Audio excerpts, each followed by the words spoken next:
population et des équipements Madidien Padarut. Reportage à suivre dans un instant. Dakar, la capitale sénégalaise, a abrité du 18 au 19 novembre dernier les assises de la 6e édition du Forum international de Dakar sur la paix et la sécurité, placée sous le thème Paix et sécurité en Afrique. Et puis en sport, au football, la finale de la Super Coupe de la saison sportive 2018-2019 s'est jouée hier au stade Idriss Mamato Ouya. AS Coton Tchad remporte la coupe face à El Export sur un score d'1 à 0. Voilà pour le sommaire, mesdames et messieurs. Bonsoir et bienvenue dans cette session dominicale qui reçoit ce soir comme invité le chef de la diplomatie tchadienne, Chérif Mamadzen. Monsieur le ministre, bonsoir. Bonsoir. Merci d'avoir accepté notre invitation. Actualité oblige, l'entretien avec le ministre portera bien entendu sur la conférence des ambassadeurs tenue du 19 au 21 novembre 2019 ici même à N'Djamena. Le temps pour nous de suivre quelques nouvelles d'actualité. Voilà, donc je le disais, la session, la rencontre donc dans les travaux donc de la semaine de l'entrepreneuriat se sont achevés hier après-midi. Plusieurs jours de discussion sur la problématique de l'entrepreneuriat et son apport dans l'économie nationale a été discutée. La cérémonie de clôture est présidée par la représentante de la première dame, la ministre de l'Irrigation et des Équipements, Madidien Padarut. Nibadoumbaï Talomati. La lutte contre la pauvreté passe par l'émergence du secteur privé et les entrepreneurs tchadiens n'entendent pas rester en marge de cette politique. C'est ainsi qu'une semaine entrepreneuriale a été lancée. C'est un rendez-vous du donner et du recevoir. Ou bien lever des fonds pour les jeunes entrepreneurs qu'on voudrait bien accompagner tout au long de l'année. Parce que chaque année, nous organisons la semaine mondiale de l'entrepreneuriat. Nous identifions les porteurs de projets, nous leur donnons des formations. Mais à la fin, nous n'arrivons pas à mettre à leur disposition les ressources nécessaires pour pouvoir mettre en œuvre leurs projets et toutes leurs idées. Donc, on s'est dit qu'à la fin, il faut initier la nuit des entrepreneurs pour lever ce fonds. Donc, l'objet principal de la nuit des entrepreneurs, c'est un peu lever de fonds pour ces entrepreneurs-là. Le représentant du PNUD martèle que son institution soutiendra les actions qui s'inscrivent dans la recherche des moyens au bénéfice de la population. Dans cette veine, le PNUD s'attelle, à travers le programme d'appui au développement local et à la finance inclusive au Tchad, le PADELFIT, à stimuler l'entrepreneuriat des jeunes en collaboration avec la fondation Tony Elumelou et à renforcer les capacités des entrepreneurs tchadiens et tchadiennes dans un partenariat gagnant-gagnant. Pour la représentante du Fonds des Nations Unies pour la population, le Tchad dispose d'une jeunesse dynamique qui mérite des appuis exceptionnels. La thématique de cette année va au-delà de la fonction régalienne de l'entrepreneuriat qui vise à mobiliser des ressources pour soi-même, mais qui ouvre une fenêtre sur le social. La représentante de la première dame Inda Devi Itno, la ministre Madidien Padarut, encourage les jeunes entrepreneurs à persévérer dans cette lancée. Selon elle, cette initiative vient renforcer les engagements du chef de l'État, Idriss Déby Itno, envers la jeunesse tchadienne.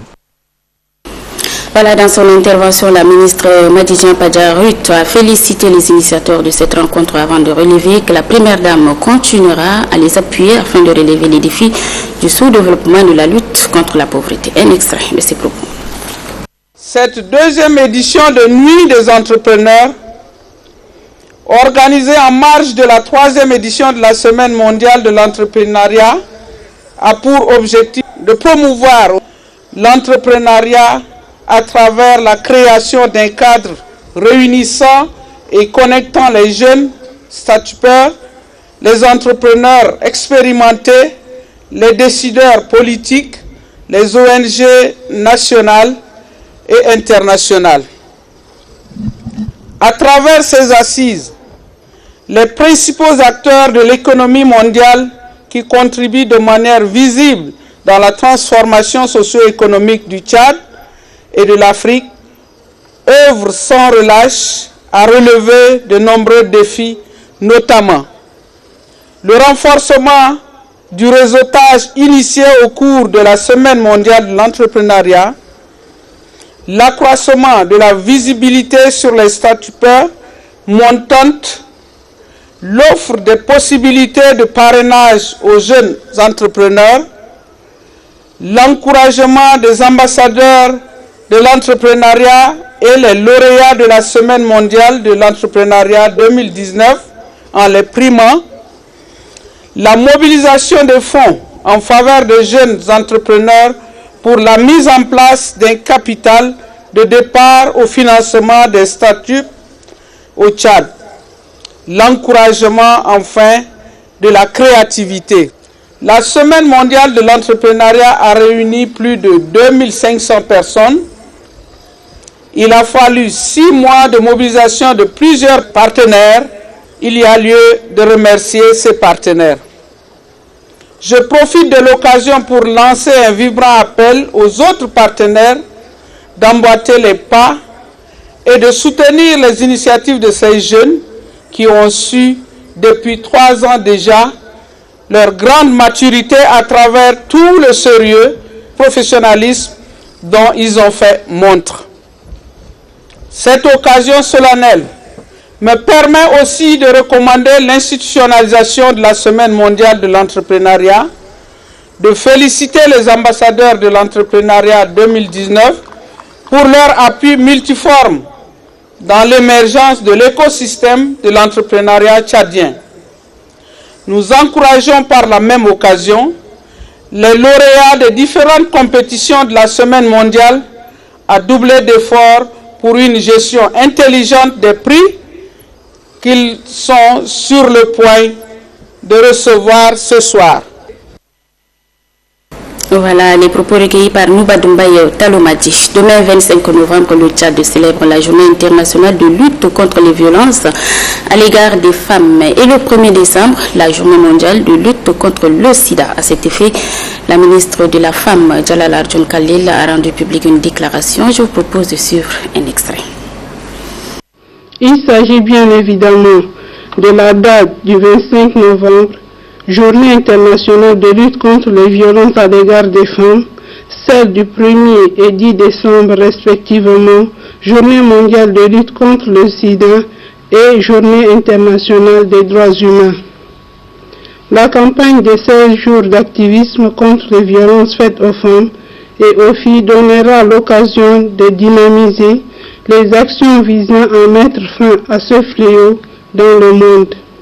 Le Tchad, à travers des campagnes telles que Tous unis pour mettre fin aux violences faites aux femmes et aux enfants, la ratification de plusieurs instruments juridiques relatifs à la protection des droits humains, réaffirme l'importance de l'exécution de la Charte des Nations Unies, la déclaration du programme d'action de Beijing, ainsi que la déclaration sur l'élimination des violences à l'égard des femmes dans ce domaine. Pour cette édition 2019, le ministère de la Femme, de la Protection de la Petite Enfance et de la Solidarité nationale a choisi le thème suivant: mettre fin à la violence faite aux filles. Le choix de ce thème résulte de la volonté du gouvernement et des plus hautes autorités du pays à instaurer l'égalité et l'équité entre les sexes et à éliminer les pesanteurs socioculturelles qui entravent l'éducation des filles et favorisent les violences basées sur le genre. Voilà la suite de cette édition. Je vous le disais il y a quelques minutes, nous recevons sur ce plateau le ministre des Affaires étrangères, Chérif Mamadou. Monsieur le ministre, une fois de plus, merci d'avoir accepté notre invitation. Merci de m'avoir invité. Le plaisir est partagé pour nous. Alors, à l'initiative de votre département, la capitale tchadienne a abrité du 19 au 21 novembre dernier la conférence des chefs de mission et représentants diplomatiques et consulaires du Tchad à l'étranger. Alors, dites-nous, avant d'entrer dans le vif du sujet, comment se porte la diplomatie tchadienne?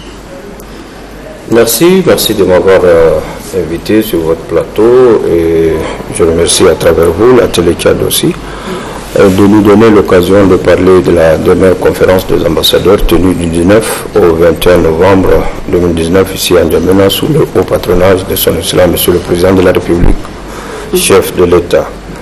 Je saisis également cette opportunité pour réitérer au nom de l'ensemble des participants à cette conférence, nos vifs remerciements à son Excellence, Monsieur le Président de la République, chef de l'État, ainsi que notre profonde gratitude pour avoir rendu possible la tenue de cette conférence.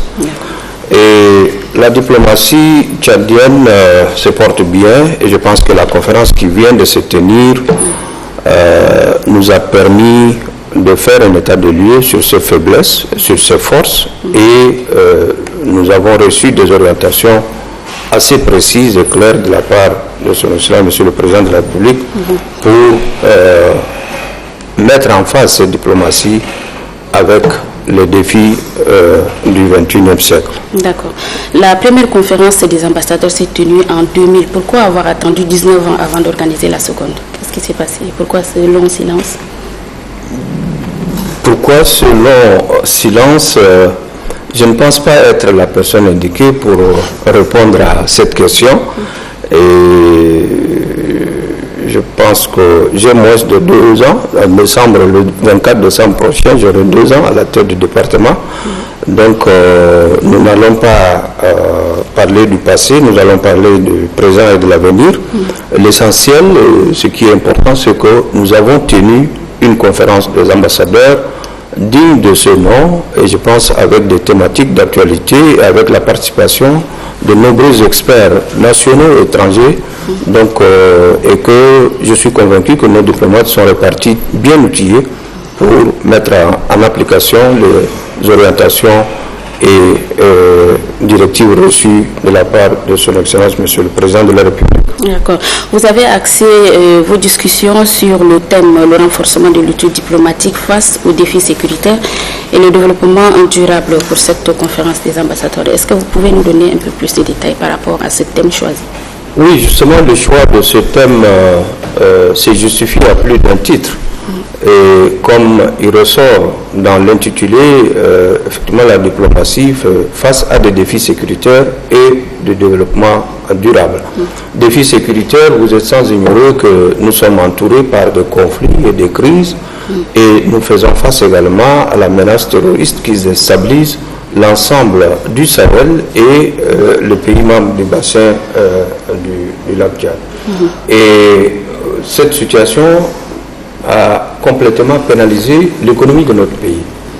Depuis la crise libyenne, en passant par Boko Haram et la crise centrafricaine, toutes nos exportations et nos importations, comme le chef de l'État l'a si bien rappelé dans son discours d'ouverture, sont arrêtées. Et que cela pèse énormément sur l'économie. En sus de cela, nous consacrons entre 30 et 32% de notre budget à l'effort sécuritaire. Et je pense que le reste du monde doit s'interroger, mais avec quelle magie on arrive à faire cet effort dans un environnement aussi difficile pour qu'on puisse faire face à la menace terroriste et effectivement sécuriser nos frontières. Mais il y a un prix, et ce prix, le chef de l'État l'a si bien dit, nous l'avons supporté longtemps, mais il serait difficile que nos maigres ressources puissent continuer à supporter ces fardeaux. D'accord. Parlant justement de la déclaration du chef de l'État. Avec votre permission, certainement en dehors de la... Parce que dans l'intitulé, il ressort également le développement durable.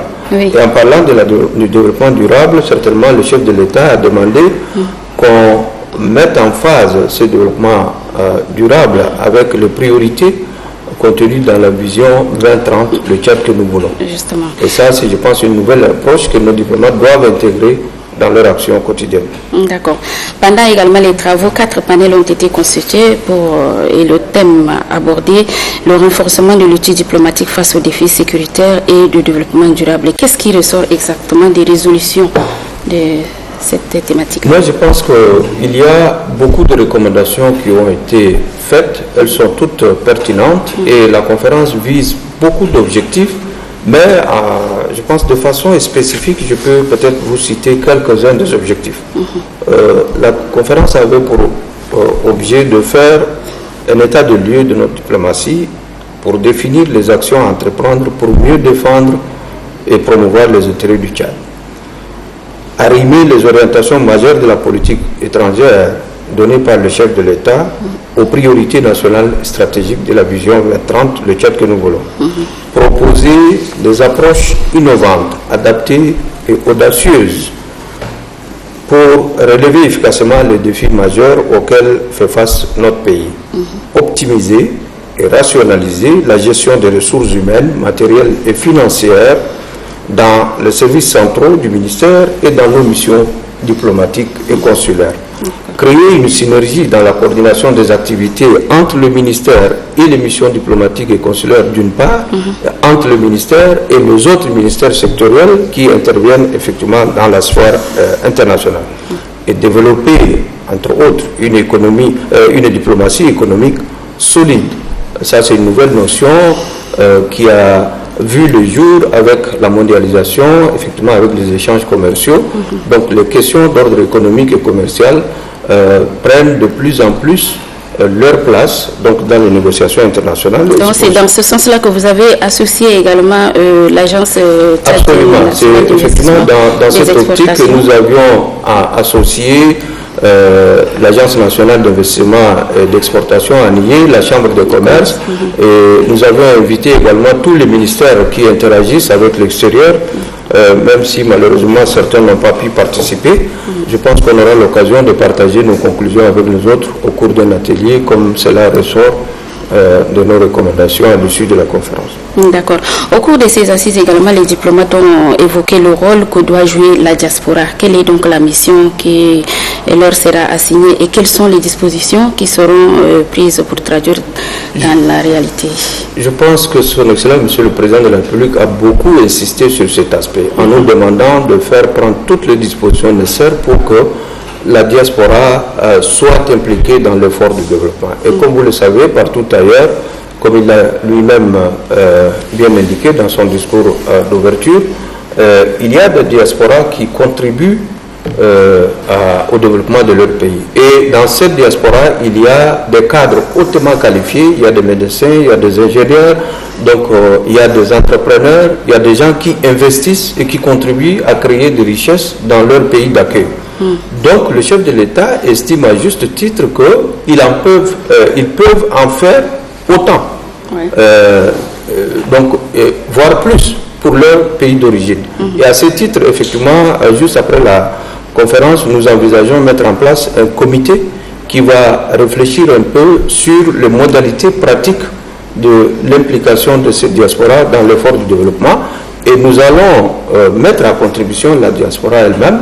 Et à travers effectivement ce plateau, je voudrais lancer un appel aux uns et aux autres, ceux qui nous suivent à l'extérieur, de nous faire des propositions concrètes, comment les concernés eux-mêmes voient leur participation à l'effort de développement. Et je pense que le comité va déposer un rapport et sur la base de ce rapport et en fonction des orientations que nous avons reçues de la part du chef de l'État, nous allons effectivement d'ici au maximum de 3 mois, nous allons mettre quelque chose, un projet en route. D'accord. Au regard des recommandations et résolutions, est-ce que vous avez mis en place un comité de suivi? Bien sûr. Nous attendons parce que les recommandations qui ont été lues à l'issue de la conférence ne sont qu'une partie essentielle de ce qui a été fait comme travail. Donc nous attendons qu'au courant de la prochaine semaine, le rapport général soit déposé. Et dès qu'on aura ce rapport, certainement, la première des choses qu'il y a lieu de faire, ça a été dit lors de la conférence, c'est l'organisation d'un atelier entre le ministère des Affaires étrangères et l'ensemble des ministères et autres services impliqués dans la mise en œuvre de ces recommandations. Et je pense qu'après cette réunion, nous allons ensemble mettre en place un comité chargé de suivre la mise en œuvre et de contribuer effectivement à l'effectivité de tout ce que nous allons envisager comme projet ou programme dans le cadre. D'accord. Mais Monsieur le ministre, le président de la République lors de la conférence a également fait savoir que ce qui a été défait doit être réparé. Autrement dit, ceux qui se sont mobilisés pour détruire la Libye doivent réparer le mal causé à la population libyenne. Ne pensez pas vous que c'est un message prêché dans le désert? Non, je pense qu'il n'a pas prêché dans le désert et ce n'est pas pour la première fois qu'il le dit. Je pense que c'est la énième fois. Depuis l'intervention de l'OTAN en Libye, il n'a jamais cessé de répéter que cette intervention d'abord a des conséquences incalculables sur le Sahel, sur notre sécurité en tant que voisin, mais aussi sur les Libyens eux-mêmes. Je pense que le message qu'il a livré lors de l'ouverture de travaux de la conférence ne s'adresse pas seulement à l'OTAN par rapport à la Libye, mais par rapport à leurs responsabilités aussi bien vis-à-vis de la situation en Libye que vis-à-vis de celle qui prévaut dans l'ensemble du Sahel et dans le bassin du lac Tchad. Je dois rappeler que cette intervention a multiplié, je pense, la vitesse de propagation du terrorisme dans l'ensemble du Sahel. Et n'oublions pas que ceux qui ont occupé le Nord Mali étaient venus bien armés de la Libye après la chute du régime de Gaddafi. Et si aujourd'hui nous avons des forces multinationales mixtes dans le lac Tchad, nous avons une force conjointe dans le cadre du G5 Sahel, nous avons la mission multidimensionnelle de stabilisation des Nations Unies au Mali, et nous avons Barkhane dans l'ensemble du Sahel. C'est parce que la situation, effectivement, est sortie donc, du contrôle des États concernés et commence par menacer l'existence même de nos États. Et la preuve est que ces terroristes qui sont de plus en plus actifs, surtout au niveau du Burkina et au Mali, la première des choses qu'ils font, ils détruisent le symbole de l'État. C'est pour dire que l'objectif final, c'est de détruire nos États en tant qu'entité. Et ceci est extrêmement grave. Donc, je pense que le chef de l'État n'a fait que rappeler à la communauté internationale que vous essayez d'appuyer à travers les forces que je viens de citer, mais ce que vous faites comme effort est loin de répondre à l'étendue donc, de la menace. Mais monsieur le ministre, n'oublions pas que ceux-là ce sont eux qui ont les moyens de leur politique. Oui, ils ont leurs moyens politiques, mais le terrorisme n'est pas une personne. Donc, une fois, s'il arrive à avoir raison de nous, certainement, tout comme il continue à perpétrer des attentats en Europe, et il continue ailleurs, aucune région au monde, je pense, n'est épargnée par le terrorisme. Donc, c'est une menace, et c'est reconnu comme tel par le Conseil de sécurité des Nations Unies même. Une menace à la paix et à la sécurité internationale. À ce titre, je pense que la communauté internationale doit faire un effort supplémentaire pour que la situation se stabilise au Sahel. Et si au Sahel la situation ne se stabilise pas, je vous assure que la menace va aller au-delà de l'Afrique équatoriale, va traverser la forêt et que sais-je encore. Donc, je pense que la communauté internationale elle-même, elle est consciente. Le problème, c'est maintenant quand il s'agit de mobiliser les moyens, cette communauté hésite, soit trouve quand même des explications qui ne tiennent pas la route. Mais nous aussi, je pense que nous avons fait quand même un sacrifice énorme. Et nous sommes au bout de nos possibilités pour supporter ces fardeaux qu'on a supportés déjà plus de 10 ans. Voilà. Monsieur le ministre, dites-nous quels sont les manquements constatés lors de cette conférence qui s'est achevée. Personnellement, je n'ai pas constaté de manquements à relever, mais toute œuvre humaine étant par définition imparfaite, il se pourrait qu'il y ait eu des manquements ci et là. Mais ce qui est important, c'est que la conférence s'est tenue dans de très bonnes conditions et je pense que les résultats produits par cette conférence sont à la hauteur des attentes et des participants et du gouvernement. Et ce qui reste maintenant le plus important à souligner, c'est qu'il faut s'atteler pour mettre en application les conclusions sorties de cette conférence. Ça, c'est un défi majeur qui nous attend. D'accord. Vous avez certainement un message à l'endroit des diplomates? Oui, je pense que les diplomates ont eu la chance de participer à une très bonne conférence. Je ne le dis pas parce que nous sommes à l'origine de son organisation, mais réellement la qualité de débat, le niveau de débat, le niveau d'experts qui ont participé à cette conférence ont permis quand même d'avoir une lecture globale de la situation sécuritaire, économique, par rapport à tous les défis liés au développement durable, à l'environnement et quel est le rôle du diplomate tchadien par rapport à tous ces enjeux. Je pense que tout ce que je demande à tous les participants, c'est de bien assimiler les conclusions de cette conférence et de mettre en application au quotidien dans leurs juridictions respectives les orientations données par le chef de l'État. Et il l'a souligné autant de fois dans son discours de clôture, comme il a dit, le facteur principal c'est l'homme. Ce n'est pas les moyens financiers ni les moyens matériels, mais c'est l'homme. Si l'homme effectivement a la volonté de réussir, même avec peu de moyens, on réussit. Et je pense que c'est à cela que j'appelle les uns et les autres pour que la prochaine fois, si on se retrouve, qu'on constate que cette conférence a eu un impact positif donc, sur l'outil diplomatique en termes de performance et en termes de résultats.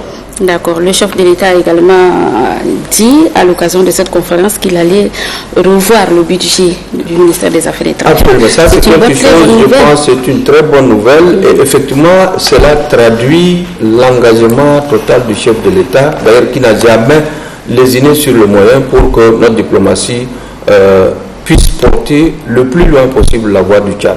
Et maintenant, je pense que la balle est dans notre camp. Je sais que comme il l'a promis, il va nous donner les moyens. Mais effectivement, il a dit, je vous donne les moyens, mais je vais également vous juger en fonction de votre performance et en fonction de vos résultats. Sur ce plan, je lance un appel à tous nos diplomates, qu'ils soient chefs de mission diplomatique ou consulaires, qu'ils soient membres d'une mission diplomatique consulaire, aussi bien aux agents à l'intérieur du ministère, donc de tout mettre en œuvre pour relever ces défis. Parce que si on réussit, certainement les conférences vont devenir régulières, les moyens vont suivre de façon régulière, mais si on échoue, certainement les gens n'auront pas, le président ne va pas jeter les maigres moyens les ressources du pays à la fenêtre. Tout à fait. Le message est passé. Le message est passé. Merci, Monsieur le Ministre, d'avoir répondu à toutes nos questions. C'est à moi de vous remercier, de m'avoir donné cette opportunité. Voilà, le plaisir est partagé. Merci. La suite de cette édition, bannir de nos sociétés les violences basées sur le genre en vue de permettre à la femme de jouer pleinement son rôle. C'est dans cette optique que le programme des Nations Unies pour le développement, en collaboration avec le ministère de la Femme, les acteurs juridiques et la société civile, a mené des réflexions autour du système d'aide des victimes de violences basées sur le genre pendant 3 jours. Kamlar Habiba, Korim. La problématique de l'inégalité de genre constitue un défi majeur au Tchad. La marginalisation des femmes, des filles qui pourtant constituent 52% de la population, est une réelle entrave au développement du pays. Les inégalités dont elles font l'objet, notamment l'accès aux ressources, à l'éducation, aux prises de décision, le mariage précoce, pour ne citer que ceci, cet atelier a permis de renforcer les capacités des acteurs à l'appui psychologique, juridique et médical sur les violences basées sur le genre. Je demeure convaincu et rassuré que vos contributions durant les 3 jours vous aideront à développer des stratégies de planification des activités, à mieux accompagner les survivantes et surtout à œuvrer au rapportage des cas en vue de disposer des informations sur les différentes formes de violence. Pour le représentant résident du programme des Nations Unies pour le développement, Yacine Kwadjo, ces connaissances acquises serviront à renverser la tendance de la marginalisation basée en partie sur le genre. Durant ces 3 jours d'échange, ils ont eu à élaborer entre autres des fiches de consentement, de plainte et de sensibilisation pour mieux répondre aux besoins des plaignantes. Dans le cadre de la journée de la liberté et de la démocratie le 1er décembre prochain, la rédaction de Télétchad vous propose ce soir les motivations qui ont conduit à la création du mouvement patriotique du salut pour unir les filles et fils du Tchad. Acharia Isanga. Quand des hommes déterminés décident de libérer un peuple du joug, rien ne peut les arrêter. Ainsi, un 1er avril 1989, le colonel Idriss Déby Itno et quelques baroudeurs ont dit merde au régime du Sénabri. Après un accrochage aux environs de Drourbali et catalogue entre le Guéra et le Salamat, ils parviennent à rentrer au Soudan. On vit leur détermination augmenter au jour le jour. Les mécontents viennent de partout. Ainsi, le FAT, le Mozanat, le CDR et d'autres ailes armées regagnent les hommes de Déby. Hormis les soldats aguerris, des étudiants tchadiens débarquent de plusieurs pays pour renforcer le mouvement. Pour mieux s'organiser et renverser la tendance, un congrès s'impose. Ce congrès, tenu à Bamina, apporte une solution efficiente à la cause juste. Ainsi, le MPS est né. Idriss Déby Itno est désigné comme président, secondé par Maldoumbada Abbas. Malgré leurs moyens rudimentaires, ces fils du pays des Toumaï gagnent du terrain chaque jour que Dieu fait. De victoire en victoire, le mouvement Mourir pour les Salis fait son entrée triomphale en Djamena le 1er décembre 1990. Cette date change le visage politique du Tchad, puisque désormais on en parlera de la démocratie. C'est pourquoi le mouvement Mourir pour les Salis change de dénomination et devient Mouvement patriotique du salut en tant que parti politique avec comme président fondateur Idriss Déby Itno. Le vent de la démocratie a permis au Tchad de tenir une conférence nationale souveraine. Cette conférence offre l'opportunité aux acteurs politiques, chefs traditionnels, chefs religieux et autres personnes ressources de s'entendre sur une chose: la tenue des élections présidentielles de 1996, où le mouvement patriotique du salut remporte la victoire.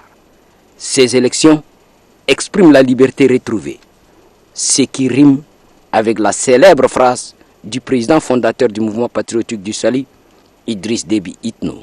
Entendez, je vous ai apporté ni or ni argent, mais la liberté. Dakar, la capitale sénégalaise, a abrité du 18 au 19 novembre dernier les assises de la 6e édition du Forum international de Dakar sur la paix et la sécurité, placé sous le thème Paix et sécurité en Afrique. Les défis actuels du multilatéralisme. La cérémonie d'ouverture est présidée par le président sénégalais Macky Sall. Ashta Bakara Sabala. Le Forum international de Dakar sur la paix et la sécurité rassemble annuellement de nombreux chefs d'État et de gouvernements africains, de partenaires internationaux, ainsi que de multiples acteurs de la paix et de la sécurité. Lancée lors du sommet de l'Élysée de 2013 en France, aujourd'hui la rencontre est devenue incontournable pour l'ensemble des acteurs concernés par la question de la sécurité du continent africain. Cette 6e édition, placée sous le thème les défis actuels du multilatéralisme, s'est déroulée du 18 au 19 novembre dernier au Centre international de conférence Abdou Diouf de Dakar au Sénégal. Cette rencontre de haut niveau s'est tenue sous les auspices du président sénégalais Macky Sall. Durant 2 jours, près de 500 participants et spécialistes et experts ont débattu des stratégies mises en œuvre par les États africains afin d'apporter des solutions aux crises que traverse le continent en général et plus particulièrement les pays du Sahel. Dans son discours, le président sénégalais Macky Sall a tenu dans un premier temps justifier le choix du thème de la 6e édition, le soutien aux efforts africains pour la paix et la stabilité, la coopération avec l'Union africaine, les organisations sous-régionales et le G5 Sahel, le renforcement de la gouvernance et la prévention de la radicalisation de jeunes pour enrayer les causes profondes des conflits sont les principaux points évoqués par le président sénégalais. Au-delà de quelques particularités, les pays représentés à Dakar sont tous préoccupés par la même menace, le terrorisme. Invité d'honneur et représentant le G5 Sahel à ce forum, le président mauritanien Mohamed Ould El Ghazouani a évoqué la question de la sécurité dans l'espace Sahel. Pour lui, ce sont des défis auxquels la sous-région fait face car la menace terroriste n'a plus de frontières. Les acteurs se multiplient et profitent de la fragilité des espaces frontaliers. Pour Mohamed Ould El Ghazouani, président de la République islamique de Mauritanie, représentant du G5 Sahel, les menaces sécuritaires telles que la crise libyenne est l'une des préoccupations du G5 Sahel. Quant aux différents intervenants, le vice-ministre parlementaire chargé des affaires étrangères du Japon a réitéré la contribution active et continue du Japon à la paix et à la sécurité en Afrique. Pour Édouard Philippe, Premier ministre français, de nouvelles formes de réponse militaire s'avèrent nécessaires, car elles impliquent une transformation significative de forces de défense et de sécurité africaines en ce qui concerne l'approvisionnement en fonds pérennes et suffisants, un équipement adapté à la rudesse de terrain d'opération. Les participants ont longuement échangé lors de panels de haut niveau, des ateliers, des sessions bilatérales ou encore des entretiens simples. Tous croient dans l'action collective, le multilatéralisme et la bonne régulation des biens publics pour relever les défis communs du continent africain et maintenir la paix. Dans nos provinces, le ministère de l'administration du territoire en partenariat avec l'UNICEF organise une formation des acteurs intervenants dans le système d'état civil sur les procédures légales des déclarations et d'enregistrement de naissance. À Mao, c'est dans le Canem. La cérémonie d'ouverture est présidée par le gouverneur Hassan Terap. Des précisions avec Mahamat Omar Ouara. Les participants auront échangé sur différents thèmes tels que les procédures légales de délivrance de l'acte de naissance et la protection du système intégré de gestion de population et le titre sécurisé. Après le mot de bienvenue du maire de la ville de Mao, intervenant à son tour, le directeur adjoint des affaires politiques et de l'état civil du ministère de l'administration du territoire et des collectivités territoriales décentralisées, Ngartolum Biamia, a déclaré que la province du Canem est parmi les provinces qui ont le taux d'enregistrement des enfants très faible. Selon l'enquête de 2014 organisée par le gouvernement du Tchad, le gouverneur de la province du Canem, Hassan Terap, a souligné que cet atelier permettra aux acteurs intervenant dans le système d'état civil à mieux maintenir la gestion de l'état civil conformément aux textes en vigueur. Pour finir, le gouverneur de la province du Canem, Hassan Terap, a exhorté les participants à être attentifs durant tout au long du déroulement de cette formation afin d'acquérir de nouvelles connaissances. À Berem, une localité de la province du Sila, le gouverneur Redala Younous Hamidi a donné le coup d'envoi de la vaccination de masse contre la péripneumonie. Reportage d'Irabé Abderzazak. L'élevage occupe une place de choix dans le développement économique du pays. C'est pourquoi la campagne de vaccination de masse visant à protéger les petits ruminants et les bovins est instituée depuis 2017. Eu égard à ces dispositions nationales et à l'instar des autres provinces à forte concentration animale, la province de Sila organise sa campagne au fin d'atteindre les objectifs escomptés. Grâce à l'appui de la Banque mondiale, 150 000 doses de vaccins pour la PBC et 150 000 doses pour la PPR sont disponibles dans la province. Au lancement de l'opération qui a lieu à Beregne, localité située à environ 20 km au sud de Gosbeda, le délégué de l'élevage de Sila, Dr Ousmane Moussababa, a insisté sur le caractère obligatoire de la vaccination. Le secteur de l'élevage est perçu comme l'un des piliers de l'émergence du pays.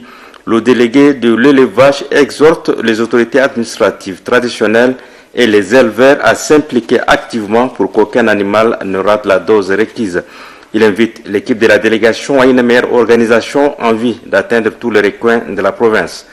Le gouverneur de la province, Kedela Younous Hamidi, a estimé pour sa part que la mise en œuvre de la vaccination contre la péripneumonie bovine est jugée utile dans la mesure où la santé animale est l'affaire de tous. Pour le gouverneur, la réussite des campagnes permet d'éradiquer complètement cette maladie. A noter que la dose vaccinale coûte 100 francs CFA. Pour sonner le démarrage, Kedela Younous Hamidi a vacciné le premier animal.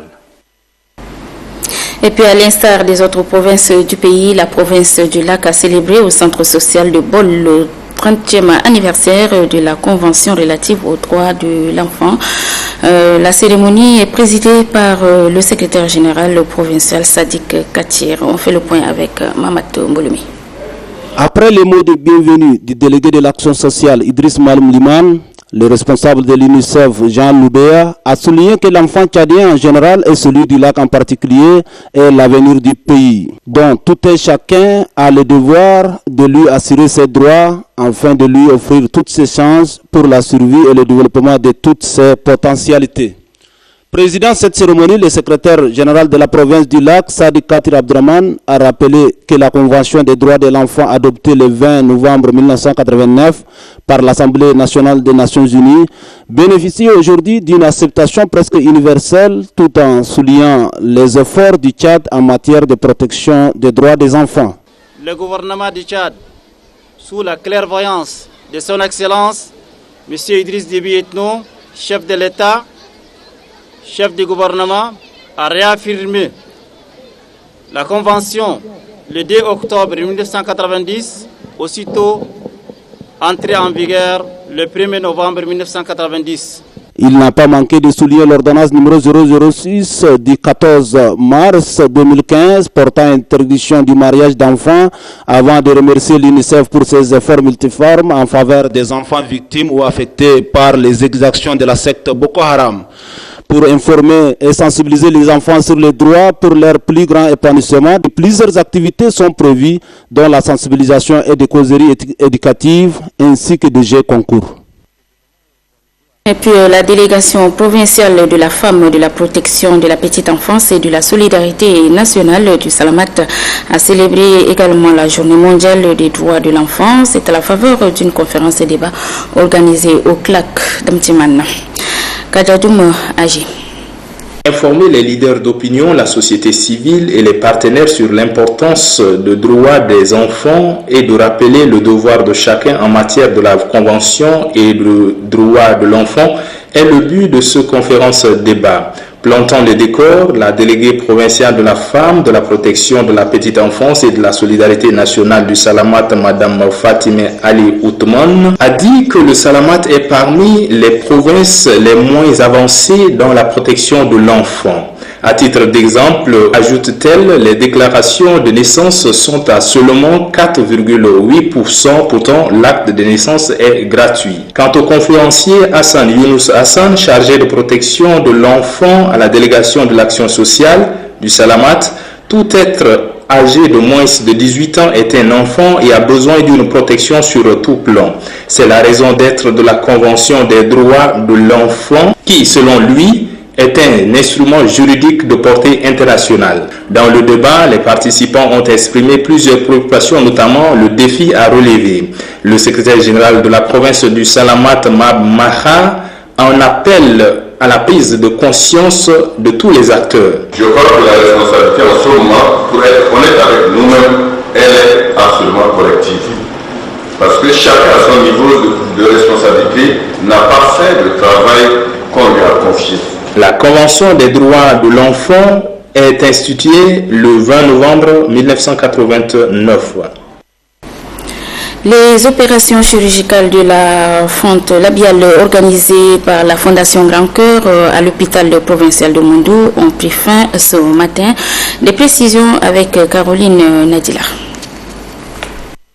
Organisée du 18 au 23 novembre 2019 à Mondou par la Fondation Grand Cœur, la caravane chirurgicale de l'opération de la fente labiale s'est achevée sans fausse note. L'on peut lire dans les yeux des patients et de leurs proches la satisfaction totale et surtout la joie de retrouver leur esthétique. Selon le délégué sanitaire provincial du Logone occidental, Dr Njekan Koulayom Dembayo Honoré, ce sourire a été rendu possible grâce à l'appui financier de la première dame Hinda Debi Itno à travers sa fondation Grand Cœur et l'ONG américaine Smile Train. 16 ans le bilan de l'opération, le chef de mission Dr Olivier Ngaringom indique que 50 malades ont été opérés et demande que le recensement des autres malades continue en vue d'une autre caravane. C'est une mission qui est une première mais qui n'est pas la dernière parce que sur place nous avons laissé un point focal qui va recenser les cas de fentes encore qui n'ont pas pu être opérés et faute de moyens pour atteindre l'hôpital. Donc nous sommes à leur disposition. Quand un certain nombre de cas seront atteints, l'équipe n'hésitera pas à revenir pour la même mission. La province du Logone occidental demeure reconnaissante à la première dame Hinda Debi Itno, présidente de la Fondation Grand Cœur, pour toutes ses œuvres salutaires.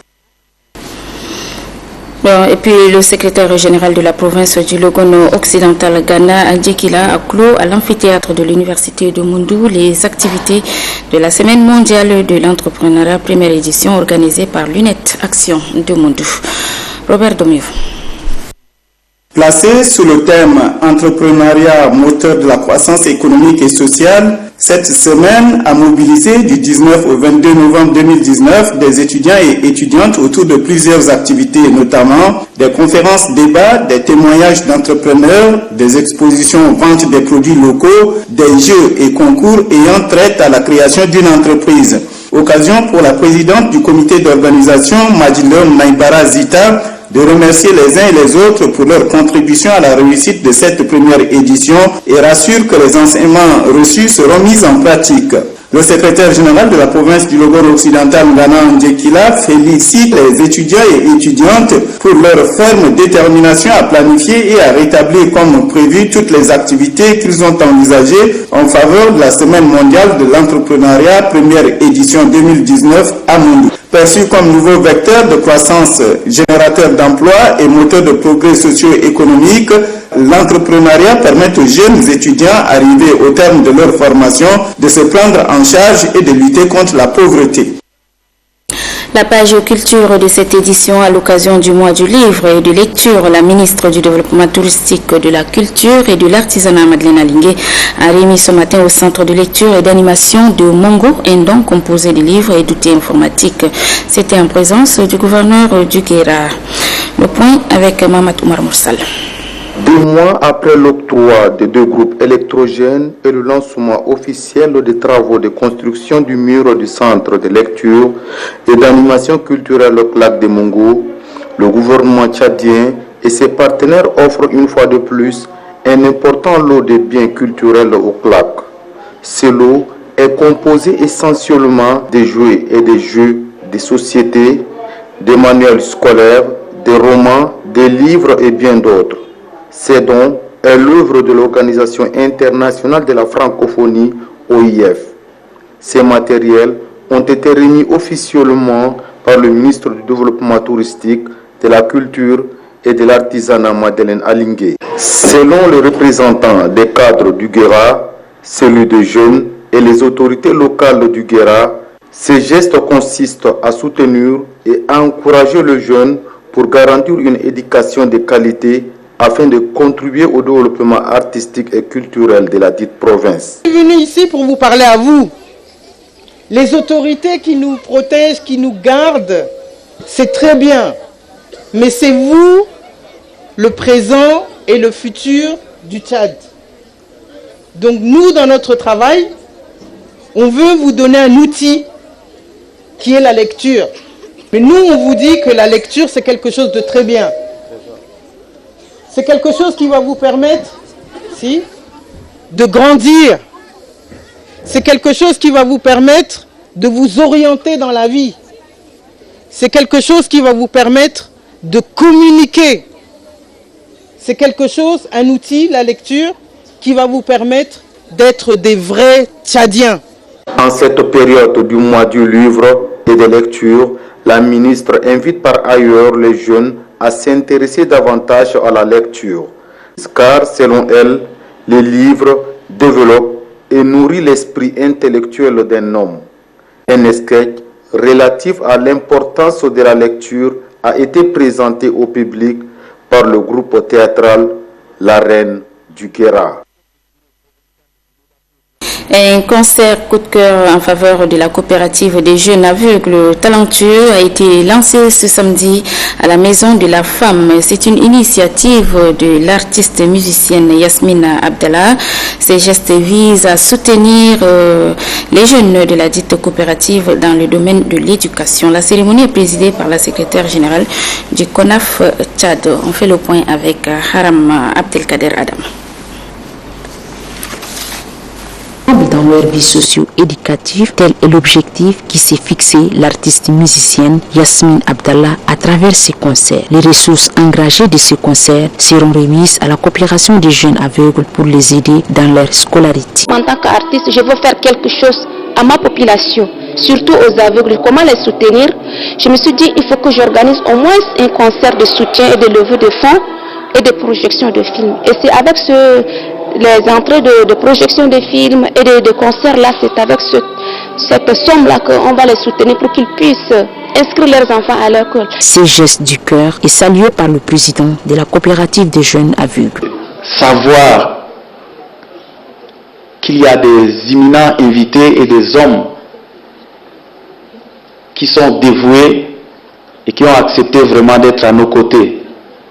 À l'occurrence de son Excellence Emmanuel Nadingal et Madame la ministre Banata également qui est là, et bien d'autres.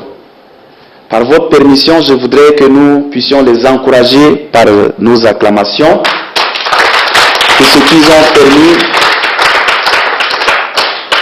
par leur présence. La secrétaire générale du CONAF Tchad, ses concerts et surtout la vision de l'artiste musicienne cadrent parfaitement avec la mission de son organisation. Le CONAF a entendu ce cri.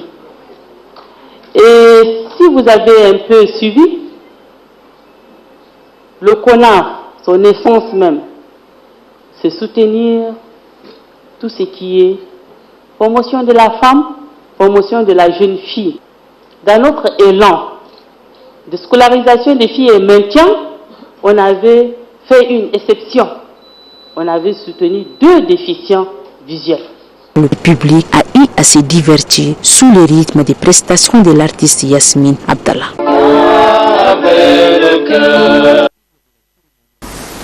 En sport football, la finale de la Super Coupe de la saison sportive 2018-2019 s'est jouée hier au stade Idriss Mamadou Ouya. Ascoton Tchad remporte la coupe face à Elexport sur un score d'1-0.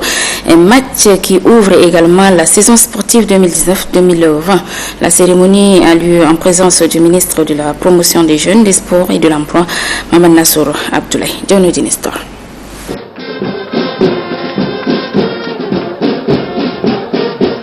C'est sur cette cadence de la police municipale que s'est déroulé le défilé qui a mis un terme à la saison sportive 2018-2019. Elle marque également l'ouverture de la nouvelle saison 2019-2020. Cette cérémonie a été agrémentée également par la finale de la Super Coupe. La finale qui a mis aux prises les 2 équipes championnes de ces 2 dernières saisons. Il s'agit de l'équipe de l'Export championne face à son rival de tous les temps, Ascoton Tchad. Sur la pelouse, les 22 acteurs ont montré un football d'un bon niveau technique comme physique. De part et d'autre, les attaquants multipliaient des occasions de but. Mais personne n'a pu faire la différence pendant les 45 minutes de la première partie. Les acteurs sont allés dans les vestiaires avec un score nul de 0 but partout.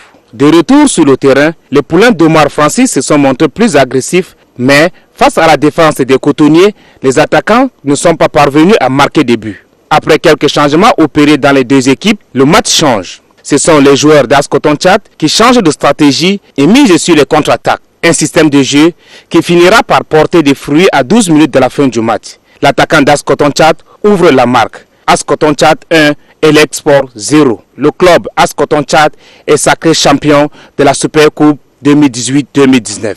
Les responsables de la Ligue de N'Djamena, en charge de cette organisation, se sont relayés pour lancer un appel aux autorités de financer le sport et aux entreprises de sponsoriser les clubs. Tout ceci afin de booster le football au pays de Toumaï. Car de nos jours, le football est devenu une industrie qui demande des moyens.